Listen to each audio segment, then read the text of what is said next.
I am very, very thankful for this honor, and especially this year when we will have the beatification of Archbishop Romero.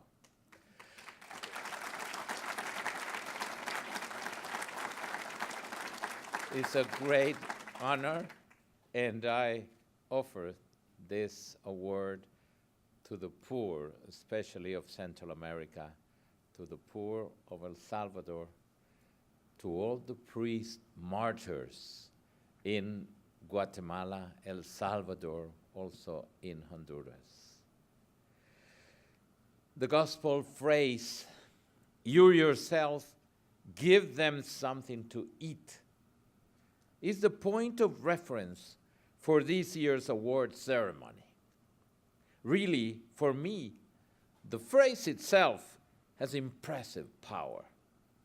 Not even the best biblical exegeses or hermeneutics can exhaust the full meaning of this profound call that Jesus makes and which he pronounces so solemnly, not in the indicative mood, but in the imperative mood.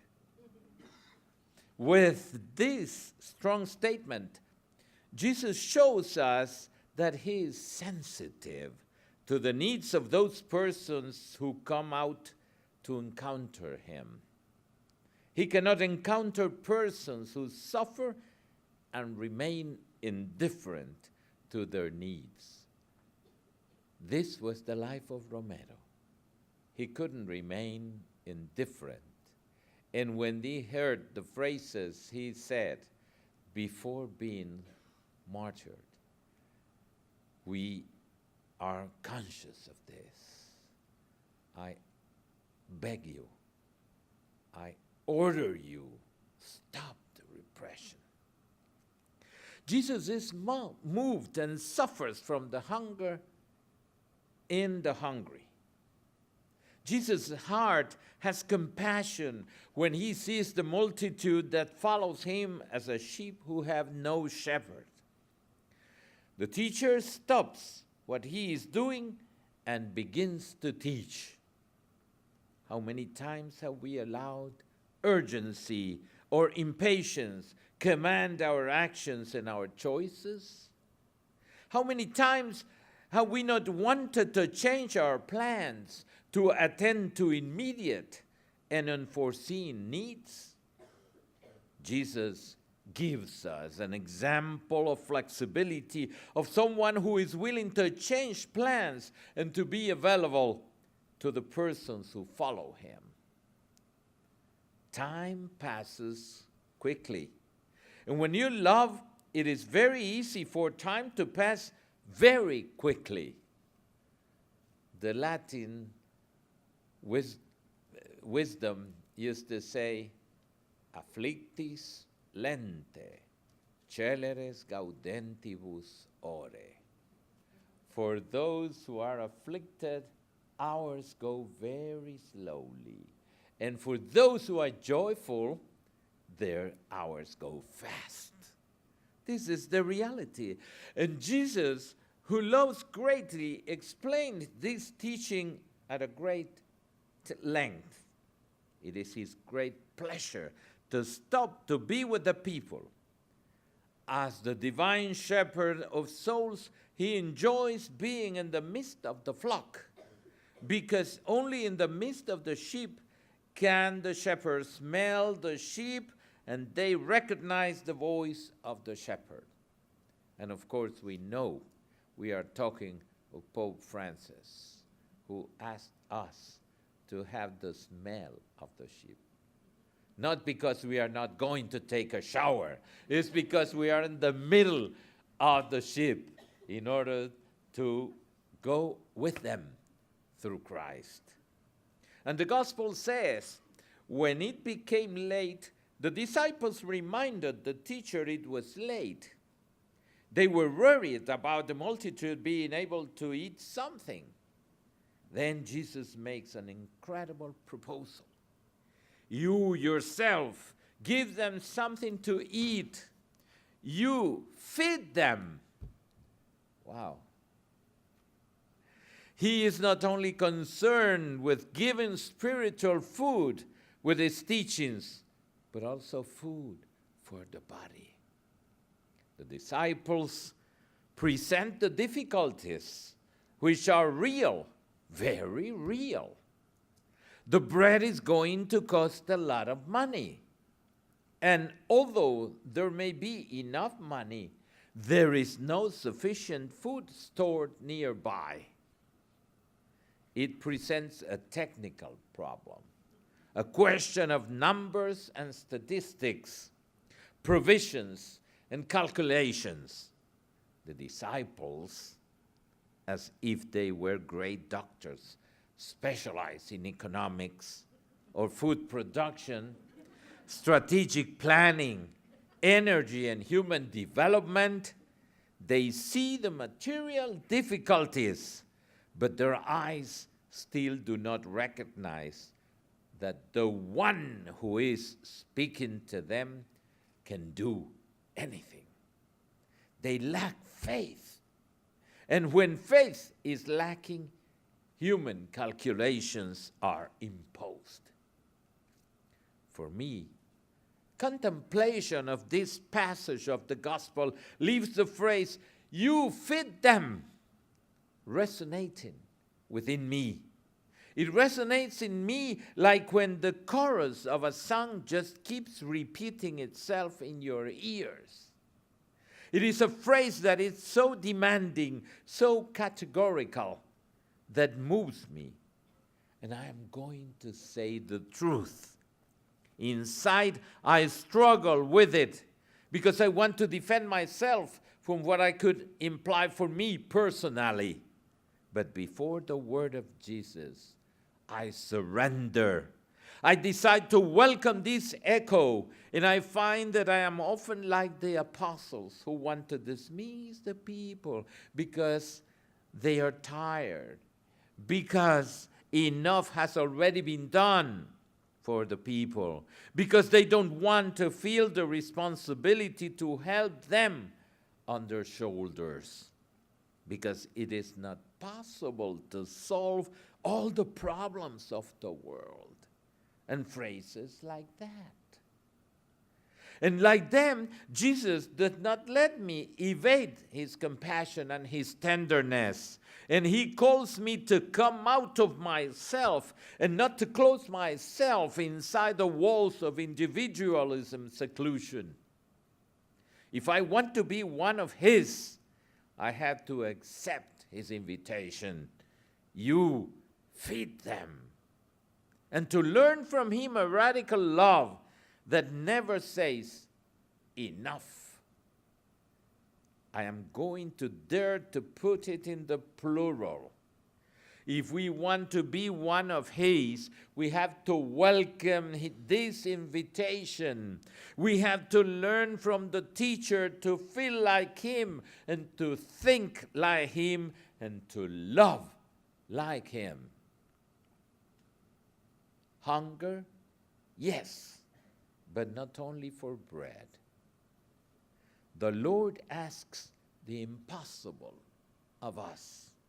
He does not let the disciples go and buy bread for all the people. But it's important to put into play what is within our reach, our bread, our fish. Each one of us ought to find our own bread and fish and believe that when they are shared, the Lord multiplies them in an unsuspecting way. The disciples give Jesus a realistic and reasonable plan.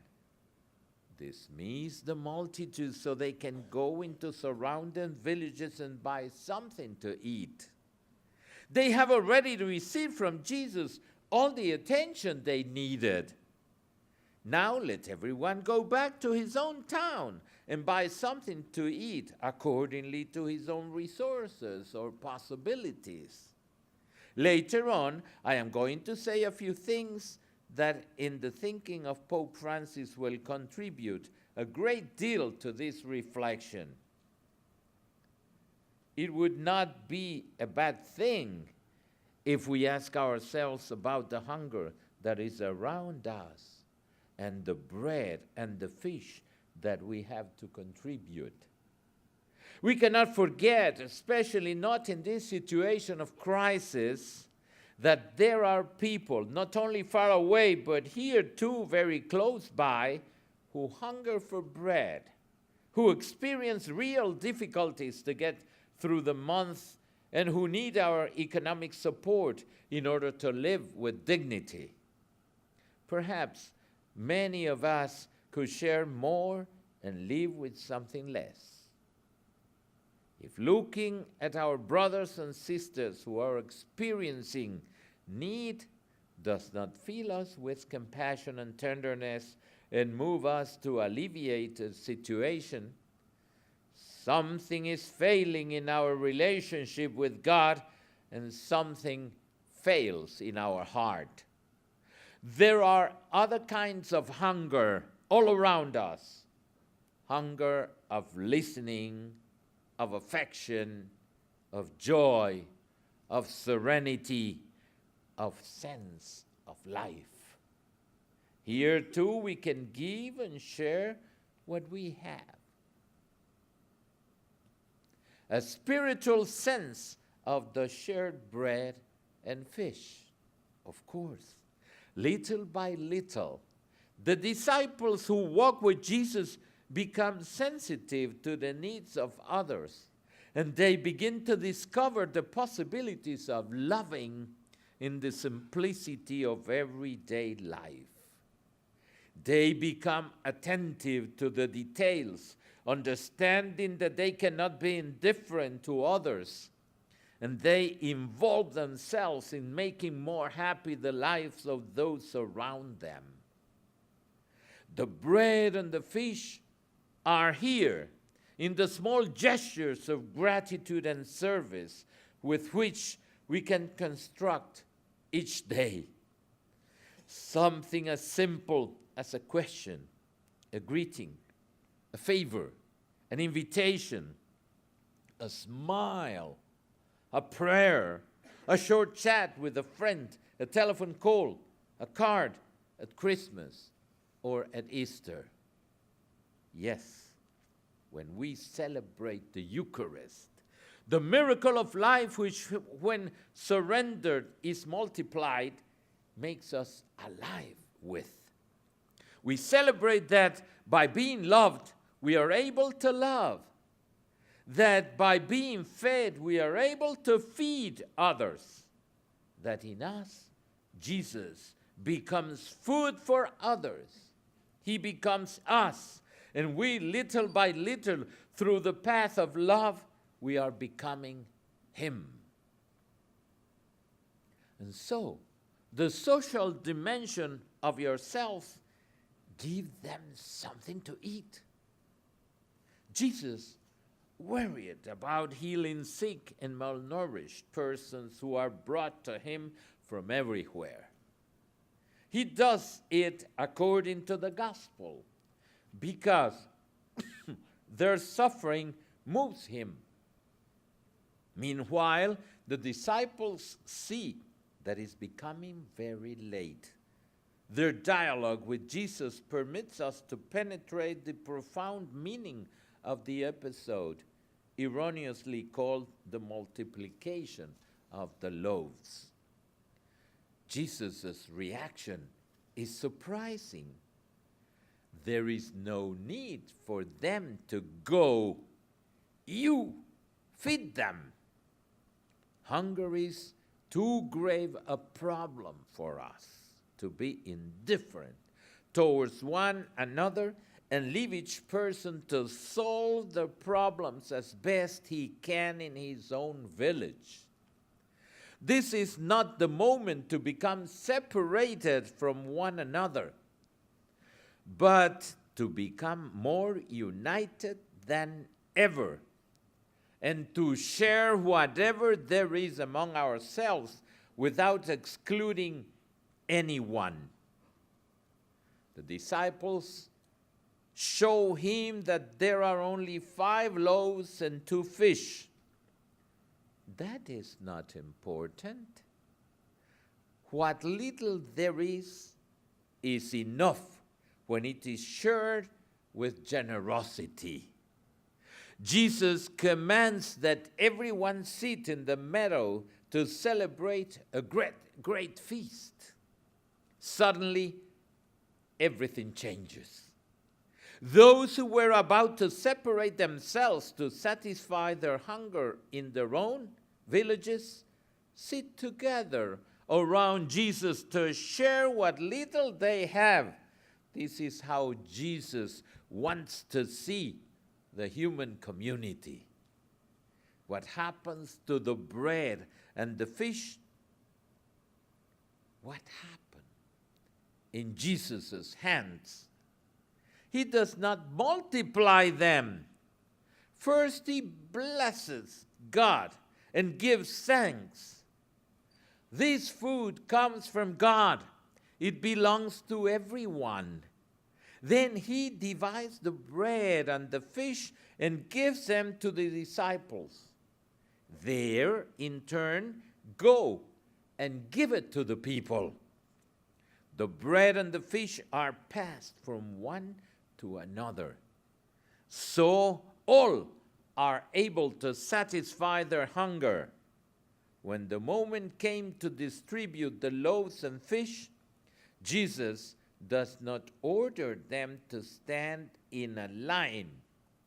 No, he makes the people sit in groups in a communitarian way. Sharing the same bread, they will rest and share. Jesus asked the disciples for the food they have. There are only 5 loaves of bread and 2 fish. Jesus takes them. He invokes the blessing of God and he gives them out. This is such a small amount of food that will serve to feed thousands of people, and there will still be 12 baskets left over.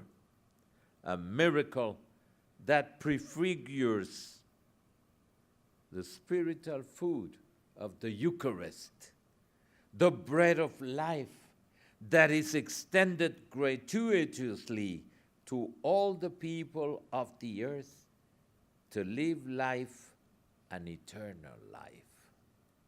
Instead of uniting our efforts to eradicate global hunger at its root, it only occurs to us to enclose ourselves in our selfish welfare, raising barriers that are more and more degrading and murderous.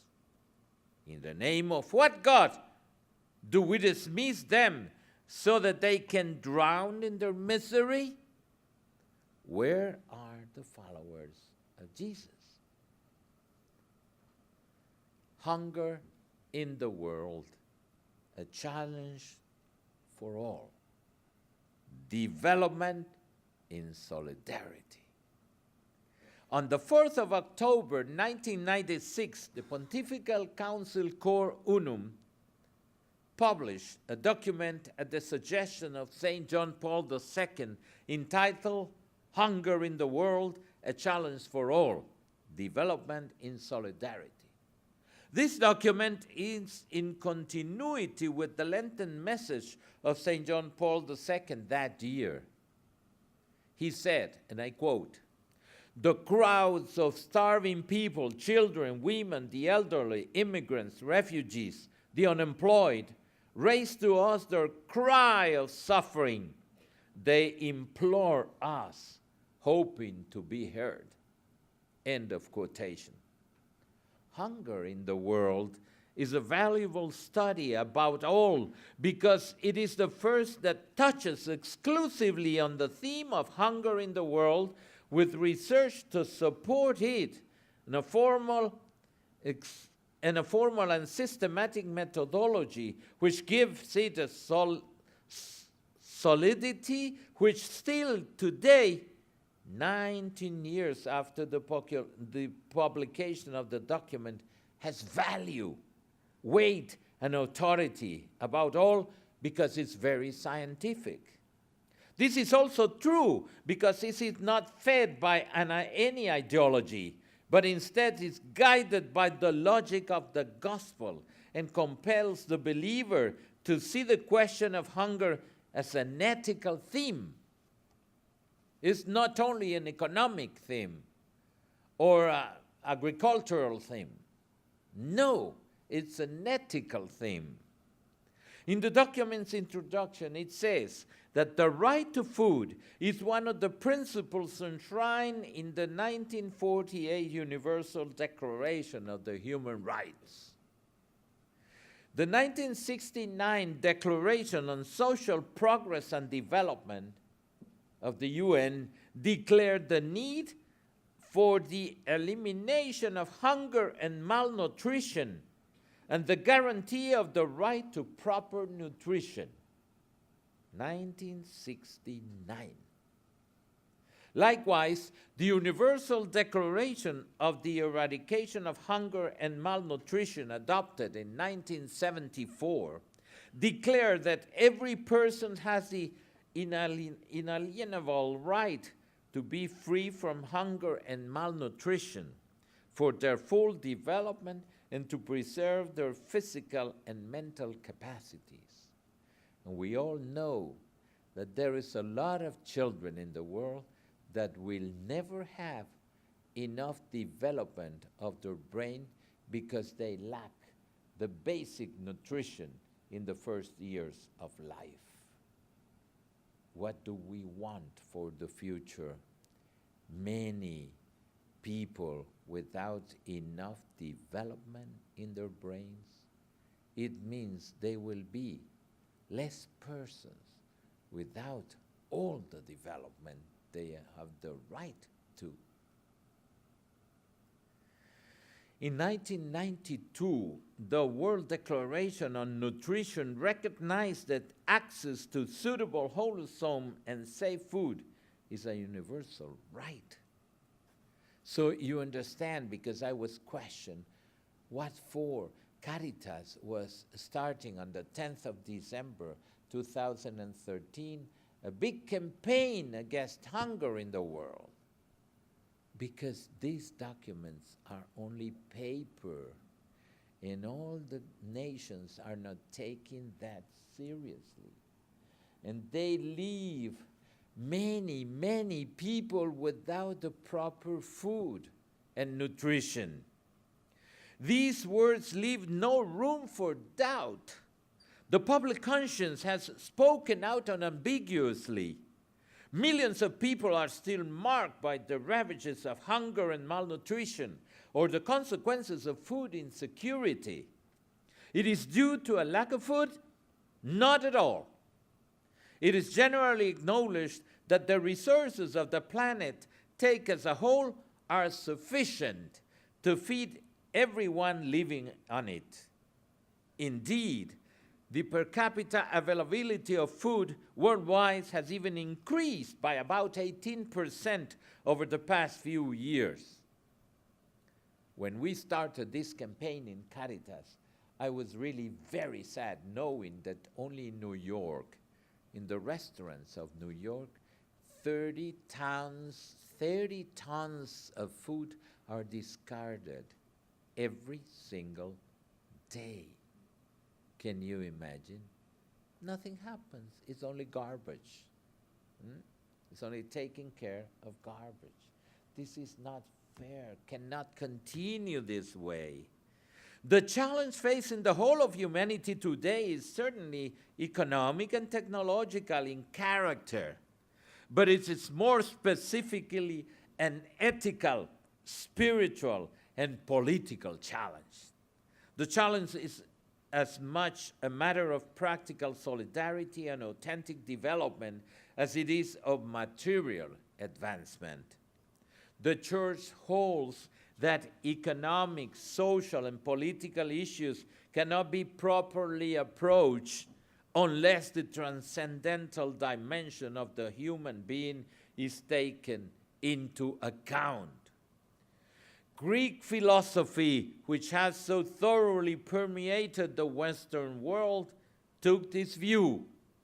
The human being can only discover or pursue truth, goodness, and justice using his own faculties if his awareness is enlightened by the divine. It is precisely the divine that enables human nature to consider disinterested duty towards others. Christians believe that it's divine grace which gives human beings the strength needed to, according to their own discernment. Nevertheless, the Church appeals to all men and women of goodwill to accomplish this gigantic task. The Second Vatican Council stated that, I quote, "Since there are so many people prostrate with hunger in the world, this sacred council urges all, both individuals and governments, to remember the aphorism of the Fathers. Feed the man dying of hunger, because if you have not fed him, you have killed him." Such a solemn warning urges everyone to be firmly committed to combating hunger. I am talking too much, maybe. So I am going to go to take the landing gear ready for the landing. I will quote now some magisterium of Pope Francis because he is very much committed to this. In Vatican City, on the 31st of January 2015, this same year, in an audience with several hundred directors of the Italian National Confederate of Independent Farmers, Pope Francis appealed to them to rediscover the love for the earth as a mother and to safeguard it, establishing a covenant with it so that the earth will continue to be, as God wants, a source of life to the entire human family. Only with this phrase we could do a long conference here in the university, because this love for the Mother Earth has been lost. And many times we take the creation as an enemy, not protecting the creation, just destroying it. That's the reason why the Pope is preparing, and I hope it will be soon published, an encyclical letter on ecology. But not on ecologism, which could be only an ideology, is on ecology as justice to the creation. Because this is what we need, to be fair, to be good administrators of creation, not to be their enemies or the ones who destroy the creation. In his address, the Holy Father at the same time explained that the name small farmers refers to cultivating, which is a form of work characteristically and fundamentally human. The problem is that we are growing, dehumanizing humanity. It's not just a play of words. No, it is true. The human being is going on dehumanizing humanity. I believe that here the Pope is touching on some themes that will be part of the content of the next awaited encyclical of nature, ecology, and the environment. Indeed, in the work of farmers, there is the acceptance of the precious gift of the land, which becomes to us from God. But there is also the appreciation of the equally precious work of men and women called to respond with audacity and creativity to the mandate that has been consigned to man from the beginning, that of tilling and safeguarding the land. And Francis points out the world cultivate calls to mind the care which the farmer has for his land in order that it bear fruits and that they be shared. How much passion, how much attention, how much dedication in all that this demands, he emphasized. And of course, we need to substantially modify our lifestyle, says the Pope, including the way we eat, which in so many areas of the planet is marked by consumerism and the waste and squandering of food. The data provided by FAO, the Organization of the United Nations for Feeding and Agriculture, indicates that approximately 1/3 of the global production of food is not available due to increasing loss and wastefulness. Eliminating this waste would drastically reduce the number of people suffering from hunger.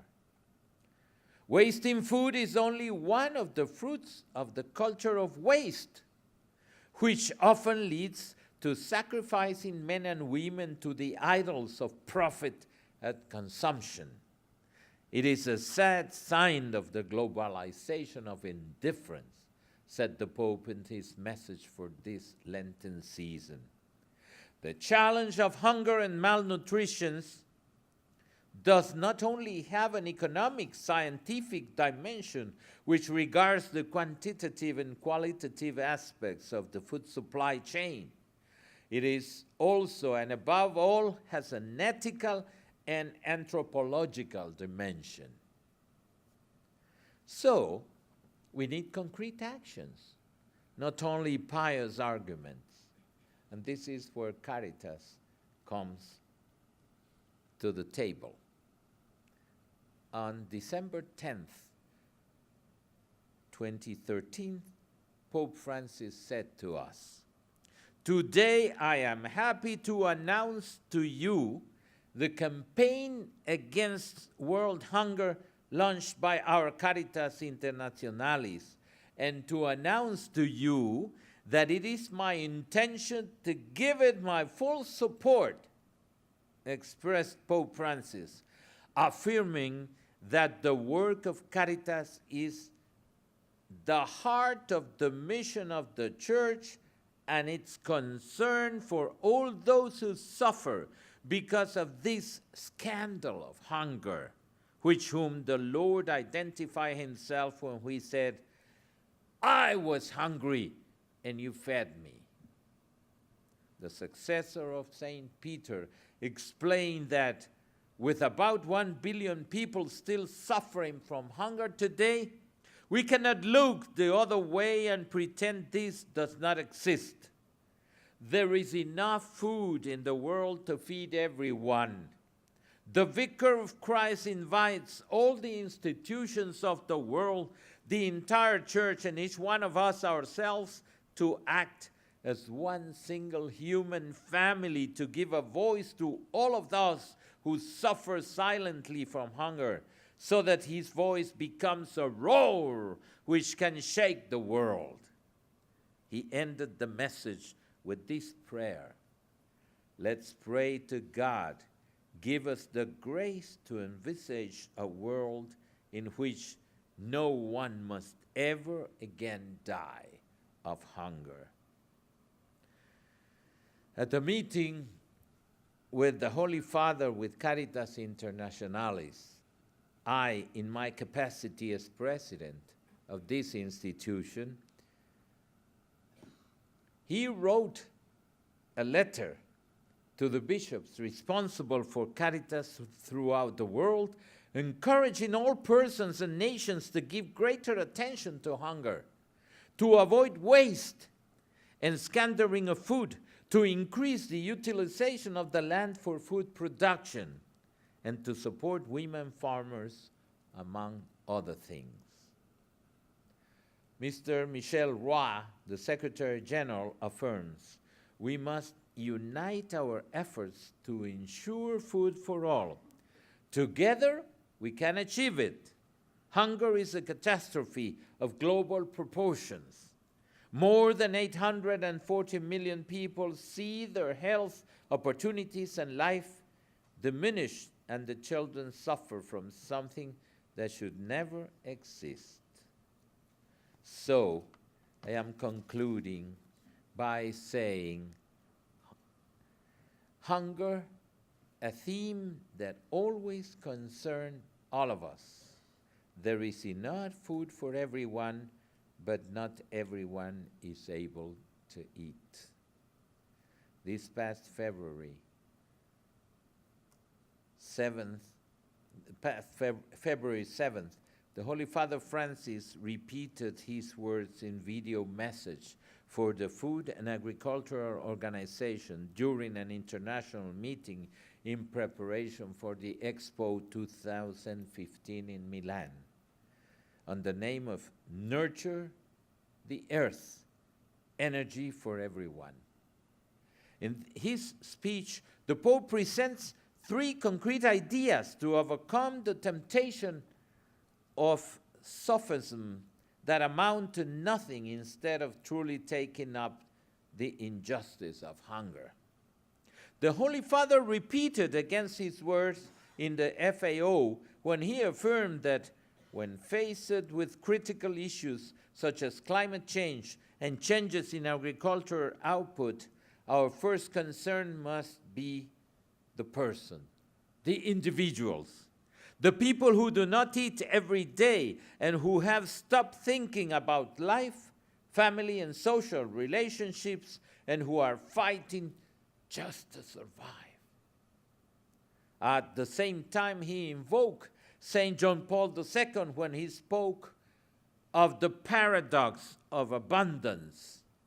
There is food for everyone, yet not everyone can eat. While waste, excessive consumption, and use of food for other purposes is visible before our very eyes. Using food for other purposes, yes. We still remember when in Mexico, the price of tortillas went to the stars because they decided to use corn instead of for food to feed the cars and to feed the engines, making biofuel and leaving people with more hunger. Pope Francis lamented that this paradox persists. There are few subjects about which so many false truths are used and said about hunger, and few other subjects run as much risk of being manipulated by statistics of corruption or being blamed on the economic crisis, the Pope lamented. To this point, the Pope suggests 3 concrete attitudes underlying that it is important. First, the need to move away from emergencies in favor of setting real priorities. Second, that the importance of charity be recognized. And thirdly, that we be custodians, not masters of the earth. With respect to his first point, the Holy Father reiterated that inequality is the root of all evil. I wish to repeat what I wrote in Evangelii Gaudium. I am a little evil. I would like to question you. How many of you have read Evangelii Gaudium? Oh, I'm glad, because in many places they even do not know what Evangelii Gaudium is. And for those who didn't do it yet, you have 2 years of be back. So please do it and be in the front line, not in the back. And you will discover a lot of beautiful things. Okay. The Holy Father says that inequality is the root of all evil. I wish to repeat what I wrote in Evangelii Gaudium. No to an economy of exclusion and inequality. This economy kills. Ha! And many people were throwing the garments. The Pope is communist because he's saying the truth. How do you like that? And of course, I had confronted many people accusing me to be communist as well. Communism does not exist anymore. There is only few countries that still are attached to the ideology in order to have the people like slaves. But it was a big lie. It was a big error. There was any development when you take out freedom from the human person, because freedom is the biggest gift we can have. And nobody can take it out in the name of economic equality. Of course, in some countries of the world, everybody is equal.